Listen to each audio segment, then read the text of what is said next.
কৰিছা ছাৰে লুটুকনক একদম ফালি দিলে হয়নি ভালেই কৰিলে মোক ঠাট্টা কৰিছিলে পালে এতিয়া ভালেই হ'ল পইচা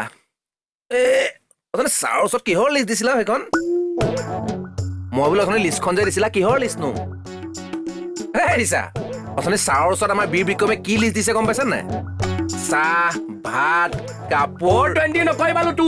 মোৰ ধৈৰ্যৰ বান ছিঙি যাব কিন্তু কিয় ছিঙিলে কি হ'ব চাবা নেকি যেতিয়া ছিঙিব তেতিয়া গম পাই যাব নহয় নহয় মানে গম পালে আৰু আগতীয়াকে সাজু হৈ থাকিব পাৰি তোমাৰ দিছা বুজাই দিয়া ইয়াক বুজাই দিয়া মোৰ খং উঠিলে ই বাচি নাথাকিব কিন্তু লীলা পুতেক বুলি ভয় কৰাত নাই মই কৈ দিবা তাক ভালকৈ বুজাই ই কিন্তু দেউতাৰ নামটো ক'ব নালাগিছিল নেকি বাৰু আপুনি কিয় লাগি আছে তেওঁৰ লগত নহয় মানে ই মানে ঘৈণীয়েকৰ কথা মতে উঠা বহা কৰে বুজিছা কৰিব দিয়ক তেওঁৰ ঘৈণী আছে তেওঁ কৰিছে আপুনিও ঘৈণী গোটাই লওক কাম নাই আৰু মোৰ আপুনি বাটৰ কচু কিয় গাত সানি লয় নখজুৱাই যে মোক